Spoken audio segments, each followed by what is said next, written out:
नमस्कार आप सभी को। मैं विजयपाल सिंह आप सभी का अपनी हिंदी कक्षा में हार्दिक स्वागत करता हूं। आज का हमारा प्रकरण है र के प्रकार और प्रयोग। वीडियो प्रारंभ करने से पूर्व मैं आप सभी लोगों को बताना अपेक्षित समझता हूं कि वैसे तो ये वीडियो मैंने डीएलएड के प्रशिक्षु छात्राध्यापक छात्राध्यापिकाओं हेतु निर्मित की है, परंतु इसके अतिरिक्त भी यह वीडियो अन्य महत्वपूर्ण परीक्षाओं में भी अत्यंत उपयोगी सिद्ध होगी, ऐसा मेरा विश्वास है। आज र वर्ण के ऊपर ही इस वीडियो का निर्माण किया जा रहा है। ऐसा क्यों? प्रश्न उठ सकता है कि ऐसा क्यों, एक ही वर्ण के पीछे इतनी बड़ी वीडियो का निर्माण कैसे हो सकता है। देखिए, देखने में आया है कि कई बार जब हम उच्च शिक्षा भी प्राप्त कर लेते हैं तब भी र का प्रयोग सटीक रूप से करने में हम भ्रमित होते हैं, या कहें कि न कर पाते हैं। उसमें तो भ्रम बना रहता है कि किस प्रकार से र का कौन सा रूप कहाँ आएगा, ये पूर्ण रूप, ये इसके बाद में ये वाला, इसके बाद में इस प्रकार का र और इस प्रकार से ये, तो ये और फिर ये क्या है। इस प्रकार से भ्रम उत्पन्न होते रहते हैं कि र के विभिन्न रूप होते हैं कि इसमें किस प्रकार से इनका प्रयोग हम कर सकते हैं। आज उन्हीं सभी भ्रमों को दूर करने के लिए इस वीडियो का निर्माण आप लोगों की सेवा के लिए किया जा रहा है। तो आइए वीडियो प्रारंभ करते हैं। और मैं समझता हूं कि इस वीडियो के पश्चात किसी भी व्यक्ति को, प्रतियोगी अभ्यर्थी को, छात्र छात्राओं को या किसी भी हिंदी प्रेमी को जो इसको देखेगा उसको कभी भी इस र वर्ण को लेकर के कभी भ्रम उत्पन्न नहीं होगा, ऐसा मेरा विश्वास है। बस आपसे एक ही आग्रह है कि आप वीडियो को शुरू से आखिर तक देखिएगा, लेकिन आप इसको स्किप करके मत देखिएगा, नहीं तो आपको सटीक जानकारी प्राप्त हो उसमें कुछ संदेह उत्पन्न हो सकता है। लेकिन हमारा विश्वास है कि आप शुरू से आखिर तक देखेंगे तो अवश्य ही आप लाभान्वित होंगे। आपको आपकी सफलताओं की अनंत शुभकामनाओं के साथ वीडियो का प्रारंभ किया जाता है। र के प्रयोग कुछ इस प्रकार से किए जाते हैं। नंबर 1, स्वतंत्र रूप से इसका प्रयोग। स्वतंत्र रूप में प्रयोग। स्वतंत्र रूप से तात्पर्य है कि रा पूर्ण होगा और उसी से शब्द का निर्माण होगा। कभी वो बीच में भी आ सकता है, कभी वो बाद में भी आ सकता है। उदाहरण के तौर पर राम घर जाता है, तो यहां पर र पहले आ रहा है, र बाद में आ रहा है। वह ग्राम दूध पीता है, यहां पर र का प्रयोग है, बीच में आ रहा है। हमने क्या देखा, 3 शब्द हैं। राम में र पूर्ण र है, घर में भी र है, तो र का प्रयोग पूरा किया गया है। र है, पूर्ण है और फिर यहाँ पर भी र है, अर्थात इसको स्वतंत्र रूप से र का प्रयोग कहा जाता है। तो इसको लेकर के कभी भी कहीं भी किसी भी स्तर पर कोई भ्रांति नहीं उत्पन्न होती है। अब आती है ऐसे जगह पर जहां पर पाई वाले व्यंजन होते हैं। पाई वाले व्यंजनों में किस प्रकार से र का प्रयोग किया जाता है उसके बारे में जानकारी प्राप्त करते हैं। पाई वाले व्यंजनों में र का प्रयोग।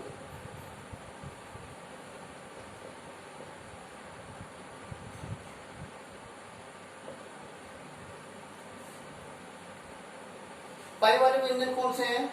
जैसे आपका इस प्रकार से क है, ख है, या जितने भी आपके स्पर्श व्यंजन है ट मूर्ख को छोड़ करके क, च, त, प, ये हमारे खड़ी पाई वाले व्यंजन है। इसमें य और दूसरे जहां पर भी इस प्रकार के वर्ण आते हैं, इस प्रकार की पाई आ जाते हैं, इसको पाई कहते हैं। तो जहां इस प्रकार के पाई आते हैं तो पाई वाले व्यंजन कहलाते हैं। वहां पर जब हम र का प्रयोग करते हैं तब र अपना रूप बदलता है। कैसे बदलता है? कुछ शब्द लिखते समय कभी कभी स्वर रहित वर्णों के बाद र का प्रयोग होता है। तो ऐसी स्थिति में र का जो प्रयोग होता है वो उस स्वर के बाद में आता है और र अपने पूरी अवस्था में होता है, जबकि वो पहला जो स्वर है वो स्वर रहित है तो वो आधा लिखा जाता है। तो ऐसे में र अपना जो अपने के बाद वाला वर्ण है उससे पहले पाई में अलग से रूप बदल लेता है। देखिए कैसे बदलता है। जैसे उदाहरण के तौर पर एक शब्द है क्रम, तो यहाँ पर यदि इसका वर्णिक विच्छेद करूं तो क र अ म अ। यहाँ पर इसको हमने ऐसे जब देखा तो ये पूरा र है और यहाँ पर ये म है, तो इससे हमारा कोई मतलब नहीं है, ये र है र। तो जब इसको हम लिखेंगे तो सीधा सीधा क र म, अर्थात क र म। इस प्रकार से इसका एक रूप बनता है। आधा क है, ये ऐसे लिख सकते हैं हम इसको, तो ये बना, इसका उच्चारण जब करेंगे क्रम, सीधा करेंगे क्रम। लेकिन चूंकि ऐसा लिख नहीं सकते, यद्यपि शुद्ध तो है लेकिन व्याकरण की दृष्टि से शुद्ध नहीं है, ऐसा लिख नहीं सकते, तो शाब्दिक सौंदर्य नष्ट हो जा रहा है। तो शाब्दिक सौंदर्य नष्ट न हो तो ऐसे में एक व्यवस्था बनी कि जो हमारे पाई वाले व्यंजन होते हैं तो उसमें हम इसको, जैसे क है ये आधा है लेकिन यहाँ पर इस र को हम लगाएंगे तो इस प्रकार से काटेंगे और यहाँ पर लिखेंगे म क्रम। तो इस प्रकार से इसको लगाया जाता है। तो र का प्रयोग है। जहां पर भी इस प्रकार का यह आता है तो इसी में भी भ्रांति उत्पन्न होती है कि यदि प में ये र लगा हुआ है तो अब स्थिति ये बनती है। आप खुद भी महसूस कर सकते हैं, जिनको आता है तो अच्छी बात है, जिनको नहीं आता है आप स्वयं सोचेगा कि ये क्या स्थिति बनती है। अगर कोई आपसे पूछे कि भाई इसमें ये प के नीचे र है, अब इसमें कौन सा वर्ण बड़ा है और कौन सा छोटा है, अर्थात कौन सा स्वरयुक्त है और कौन सा स्वर रहित, तो अधिकांश ये देखा जाता है कि ये कहते हैं कि भाई ये पूरा प लिखा हुआ है तो पूरा प ही होगा, लेकिन ऐसा नहीं है।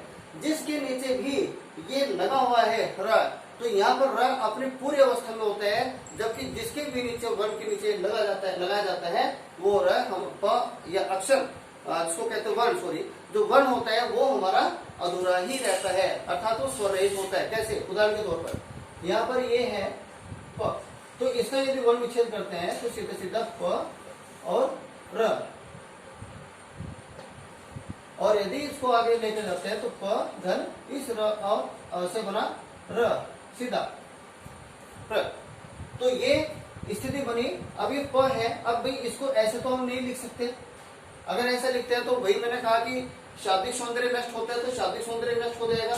यदि हम इसमें इस प्रकार से लिखेंगे और तो ये अच्छा नहीं माना जाएगा, तो सीधा सीधा एक व्यवस्था बनाएगी कि ऐसे वाले वर्ण को वर्ण के नीचे जो स्वर रहित है तो वहां पर एक ऐसे इस प्रकार से काटेंगे।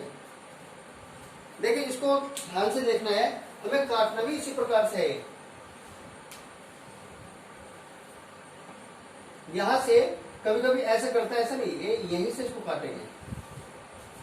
अब ध्यान दीजिएगा, जहां पर भी र का आपको इस प्रकार से रूप प्राप्त होता है, दिखता है, तो आप सीधे सीधे इसको पूरा मानेंगे और वहां परीक्षाओं में भी जाएगा तो आप इसको पूरा र लिखेंगे और ये पूरा नहीं होगा।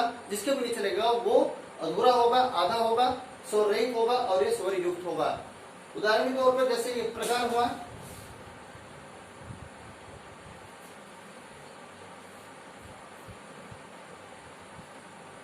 प्रकार में सीधा प धन र धन अ धन क धन आ धन र धन अ। यद्यपि हमें इससे कुछ लेना देना नहीं है, लेकिन वर्ण विच्छेद की दृष्टि से इस प्रकार से वर्ण विच्छेद किया जाता है, इसलिए थोड़ा सा लिख दिया गया है। तो यहाँ पर ये प है और ये हमारा सीधा र है, तो ऐसे में यदि इसको ऐसे जोड़ते हैं तो ये का बनेगा और ये हमारा र बनेगा, अर्थात ये। अब यदि इसको हम पाई ना लगा करके आधा लिखें चूंकि ये तो रूप बन गया है एक र का, तो यहाँ पर ऐसे लिखते हैं तो ये फिर गलत माना जाएगा, ये फिर गलत माना जाएगा। तो ऐसे में ये व्यवस्था बनेगी, जो यहाँ से व्यवस्था बनी, तो इसको हम हमेशा ऐसे ही लिखेंगे। तो दो बातें हुई, एक तो रा का हमने स्वतंत्र रूप में प्रयोग देखा है, जैसे राम है, रहीम है, अगर है, ग्रम है, मगर है, डगर है, तो इत्यादि जो रूप बने रा के वो स्वतंत्र रूप से हुए, पूरा रा आया। तो यहाँ पर दूसरा आया पाई वाले व्यंजनों में रा का प्रयोग, पाई वाले व्यंजनों में जो रा का प्रयोग हम करेंगे, तो जिन वर्णों के बाद में इस प्रकार से रा का प्रयोग आएगा, जैसे भ्रम, तो यहां से काटा इसको, तो ये क्या हुआ हमारा, ये हमारा सीधा सीधा इसको भी देखते हैं, तो ज्यादा भ है और ये र है और ये अ है और ये म है, और ये जब इसको लिखेंगे तो ऐसे आधा भ हो गया और ये र ऐसे र बना और ये म है ही म। तो ये सीधा सीधा इसको हम, चूंकि ऐसे मैंने बताया कि ऐसे नहीं लिख सकते क्योंकि सही शब्द में नहीं माने जाते, व्याकरण सम्मत नहीं है, तो इसको हम सीधा क्या करेंगे, यहाँ पर काटेंगे इसको और ये लिखेंगे भ्रम। तो आपको कोई भ्रम न हो तो इसी प्रकार से इसको विस्तार से बता दिया गया है। अब बात आती है एक आपने देखा होगा जिसको रेप भी सुना जाता है, रेप का प्रयोग। अब रेप का प्रयोग कहां पर किया जाता है, इस पर ध्यान देंगे। हमने क्या देखा, एक स्वतंत्र रूप से देख लिया है और एक हमने पाई वाले वर्णों में किस प्रकार से उसको लगाया जाता है रा का, ये दो रूप देंगे। अब तीसरा रूप आता है रेप का प्रयोग।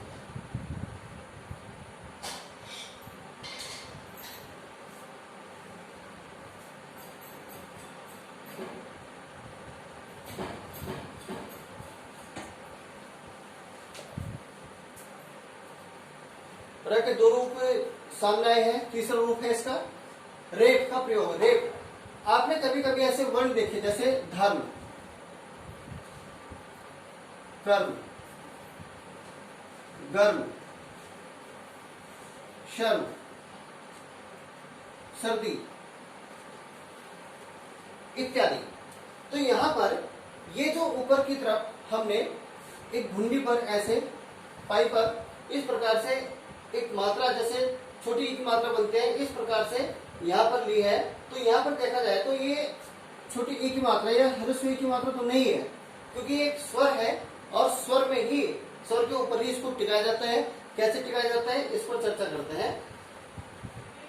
अभी इनका जब वर्ण विच्छेद करते हैं हम, तो हमें पाते हैं कि ध, धन, अ, धन, र, धन, म, धन, अ।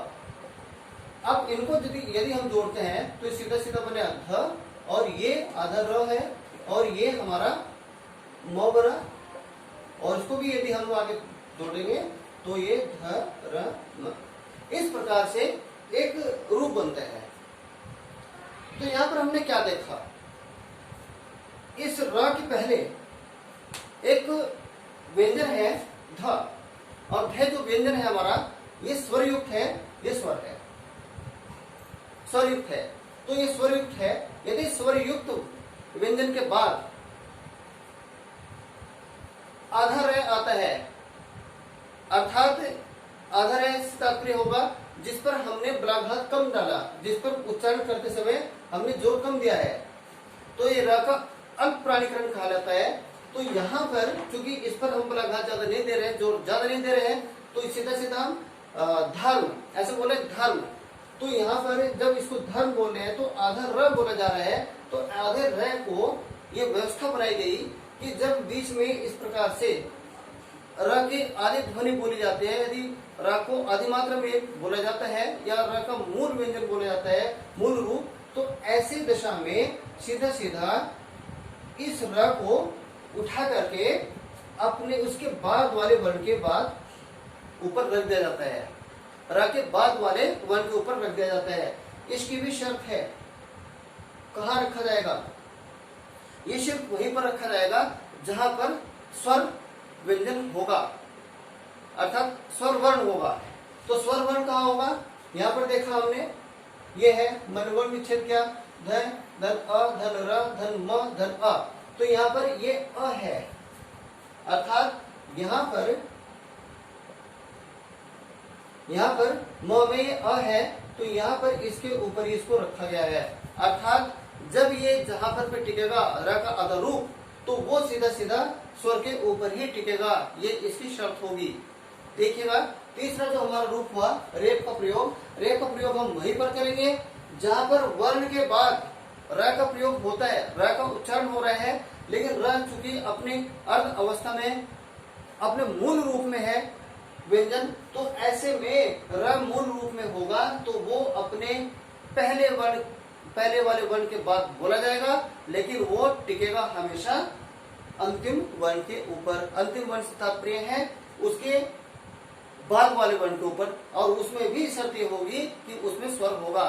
उदाहरण के तौर पर कभी कभी ऐसे भी आ सकता है कि यहाँ भी आधा र हो गया, तो आधा र के बाद में दूसरा भी कोई वर्ण आ सकता है, तो कैसे उसको देखेंगे। मान लीजिए कि वर्ष शब्द आ गया, अब इसी में कंफ्यूजन उत्पन्न होता है, भ्रम उत्पन्न होता है कि अब हम इसका उच्चारण कहाँ करेंगे।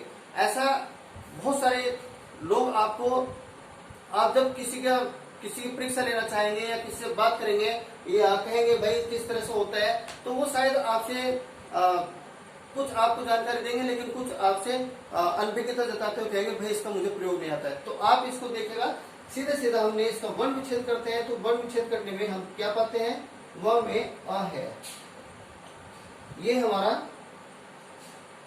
अब मैंने क्या बताया था, यदि ये रेफ आ रहा है तो ये पहले व्यंजन के बाद बोला जाएगा, और व्यंजन कौन सा है, ये स्वर युक्त व्यंजन है, अर्थात व्यंजन पूरा है, और ये जो व्यंजन है इसके बाद में र का प्रयोग होगा। अब यहाँ पर जब इसका वर्ण विच्छेद करते हैं तो क्या पाएंगे, व अ, और यह र पर लिखेंगे र धन। अब हमारे क है आधा, और ये हमारा स है, ये आधा है, और ये हमारा यह है, यह में अ है। तो अब हमने क्या देखा, वो अ से मिलकर के बना व, और फिर हमारा ये र जो तो रहा, यहाँ पर ये तो है हमारा, ये आधा है, ये हमारा स्व क्या है, ये आधा है, और ये हमारा यह अ से क्या बन गया, यह। तो अगर हम इसको देखें तो ये इस प्रकार से भी बनता है। देखा जाए वर्त से, अगर उच्चारण करते हैं तो उच्चारण तो शुद्ध होगा वर्त से, तो लिखने की आधा है, तो लिखने में भी ये शुद्ध ही है, लेकिन शुद्ध होते हुए भी व्याकरण सम्मत नहीं है। इस शब्द को सामाजिक स्वीकार्यता नहीं है, क्योंकि सामाजिक स्वीकार्यता नहीं है, व्याकरण सम्मत नहीं है, लेकिन अधिकांश विद्वान इसको शुद्ध मानते हैं। परंतु एक व्यवस्था बनाएगी, जब किसी वर्ण व्यंजन के बाद में आधा र आता है, तब यह अपने स्वर युक्त व्यंजन के ऊपर जाकर के टिक जाता है, और इसको रेफ कहा जाता है। तो ऐसी दशा में ये हमारा कहाँ टिकेगा, जाकर के स्वर के ऊपर, और स्वर हमारा कहाँ है, तो यहाँ पर है। इस बीच हमारा कहीं भी स्वर नहीं है, यहाँ भी नहीं है, यहाँ भी नहीं है, यहाँ भी नहीं है, तो यह पहले में है और यह फिर अंतिम में है। तो ये पहले वाले व्यंजन के बाद बोले जा रहे हैं और अंतिम व्यंजन पर जाकर के टिकेगा, तो ये रेफ का एक रूप हुआ। तो लिखेंगे कैसे इसको हम, वर्ष ऐसे। मैं समझता हूं कि रेफ को लेकर के कोई भ्रांति नहीं हुई होगी। धर्म है ऐसे ही, कर्म में भी क धन अ धन र धन म धन अ, तो यहाँ पर ये स्वर युक्त है, ये स्वर है, तो ये बना क, और ये आधा र है तो जोगतु रहेगा, इसके नीचे हरंत लगेगा, और ये हमारा म है और इसमें अ है तो ये म बना। अब इसलिए क्या बने, क्योंकि मैंने बताया कि ये जो र है बीच में भले ही दो आधे वर्ण दे तब आए सब आए, इससे कोई फर्क नहीं पड़ता है। ये बोला जाएगा पहले वर्ण के बाद ही, और रखा जाएगा ये अंतिम वर्ण में, जहां पर भी स्वर होगा। अंतिम वर्ण तात्पर्य स्वर से है, तो यहाँ पर ये स्वर हमारा कहाँ पर आया, आ ये यहाँ पर स्वर है, तो ये म के ऊपर टिकेगा, और सीधा सीधा इसको, यद्यपि ये ऐसा होता है कर्म, लेकिन इसको कर्म ऐसा नहीं लिखते हैं। वही बताया कि शाब्दिक सौंदर्य विनष्ट हो जाता है, तो उससे बचने के लिए ये व्यवस्था बनाई गई।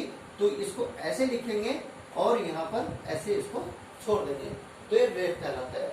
मैं समझता हूँ रैकेट के रूप में एक स्वतंत्र रूप हो गया, एक पाई वाला रूप हो गया और एक हमारा रेप वाला रूप हो गया। इसके पश्चात दूसरा आता है चौथे प्रकार का प्रयोग बिना पाई वाले व्यंजनों में र का प्रयोग। बिना पाई वाले,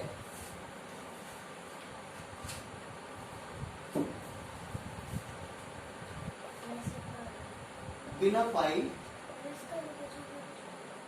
वाले व्यंजनों में र का प्रयोग।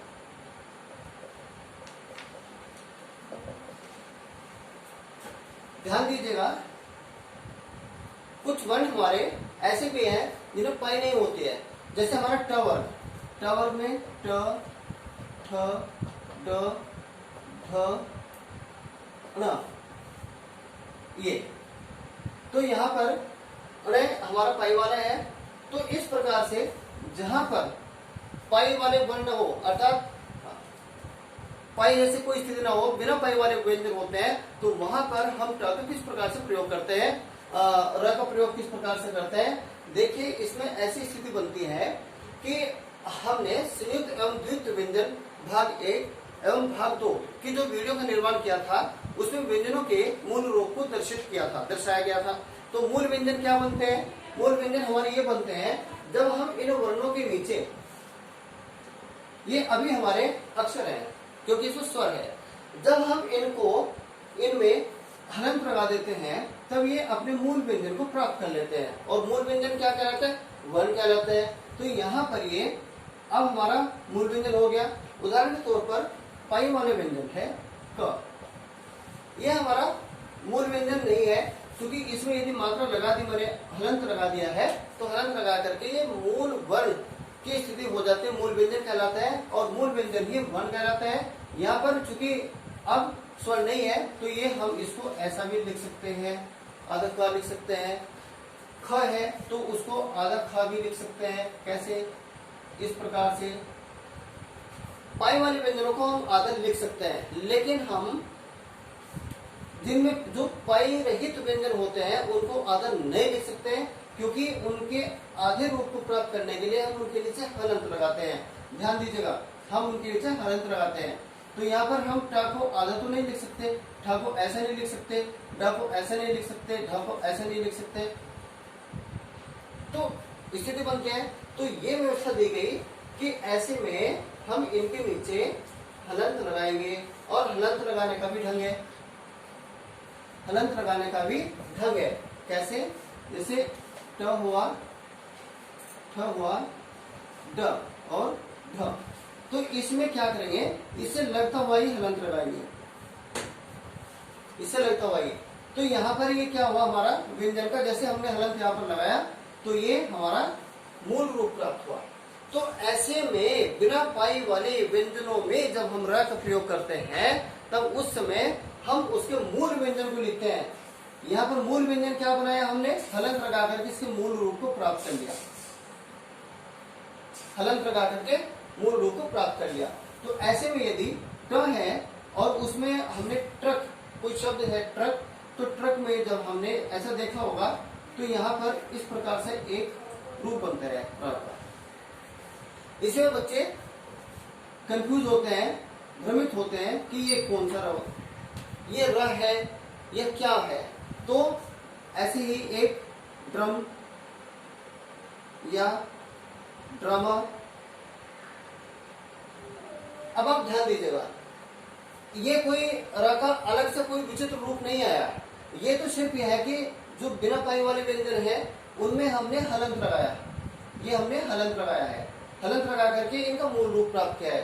तो ऐसे में हमने जब ट्रक लिखा है तो ट में ये ट है और इसमें हमने हलंत लगाया, मूल रूप प्राप्त किया। और चूंकि ट्रक है तो यहाँ पर हमने ऐसा ये र लगाया, और र कौन सा लगाया? ये प्रयोग बना, अर्थात ये हमारा वही पहले वाला है दूसरा वाला र जो पूरा होता है, तो यहाँ पर भी ये पूरा ही होगा। वर्ण विच्छेद करते हैं, देखते हैं। ट धन र में अनुस्वार वो स्वर है अ, और यहाँ पर क धन अ।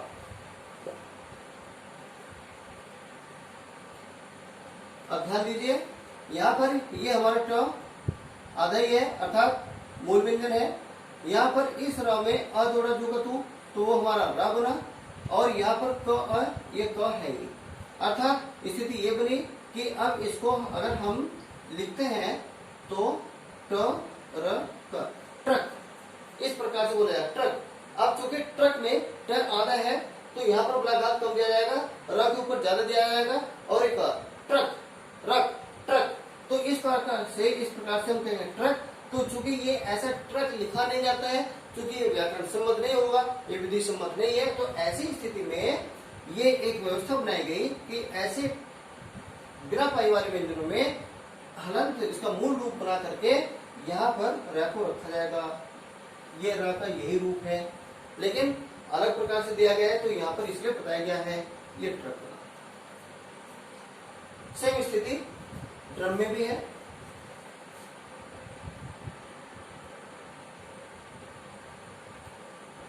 ड्रम में र करा, हलंत लगाया, र में अनुस्वर हटाया, म है स्वर निकाला, तो यहाँ पर क्या हुआ, ये आधा ड है और ये पूरा रूप बना र का, और इसके बाद ये जोगक होगा। अब इसको अगर ऐसे लिखेंगे तो वही बात हुई कि ये सही नहीं माना जाएगा। तो ऐसे में स्थिति यही बनी कि इस र को पूरा लाने के लिए यहाँ पर ऐसे किया तो ये ड्रम बना। अब हमने क्या देखा, हमने र के 4 रूप देखे। हमने र के 4 रूप देखे हैं, और वो 4 रूप कौन कौन से हैं? सीधा सीधा एक पहले वाला है र, शुरू में आए, मध्य में आए या बाद में आए, पूरा र आ रहा है। दूसरा रूप जो हमने देखा है वो पाई वाले व्यंजनों में देखा है। पाई वाले व्यंजनों में अर्थात यहाँ से कोई सा वर्ण होगा, इसको ऐसा लिखा जाएगा, जैसे प्र है, जैसे क्र है, ग्रह है, जैसे ग्रह बनता है। तो इस प्रकार से हमने जो देखा, इस प्रकार में अगर इस प्रकार से र लिखा हुआ है और यहाँ से वो काटा जा रहा है तो र का रूप बदल गया है, लेकिन ये पूरा माना जाएगा। और जिसके भी नीचे लिखा जाएगा वह वर्ण आधा होगा और ये र पूरा होगा। दूसरा ये होगा। तीसरा हमारा था रेप वाला। अब रेप वाला क्या है? रेप कौन सा है? ये रूप। रेप का कौन सा रूप बना? ये रूप बना। जैसे धर्म, मर्द, गर्म, शर्म इत्यादि। तो ये हमारा रेप कहलाता है, रेप वाला रूप रखा। एक चौथा हो गया हमारा बिना पाई वाला। अब बिना पाई वाले वर्ण का क्या हो गया? बिना पाई वाले व्यंजनों में, और बिना पाई वाले व्यंजन कौन से हैं? रे का प्रयोग, ध्यान दीजिएगा। ये चौथा रूप है हमारा, कौन सा? जैसे ट्रक में ऐसे मूल रूप प्राप्त किया, यहां पर लिखा ट्रक। ड्रामा। तो ये हमारे रागे 4 रूप है। अब देख रहेंगे, मुझे पूर्ण रूप से मैं आशान्वित हूं कि आप लोग इससे लाभान्वित हुए होंगे और आपकी उत्तम सफलता की हार्दिक शुभकामना करते हुए फिर मिलेंगे अगली वीडियो में। तब तक के लिए आप सभी को मेरा हार्दिक नमन।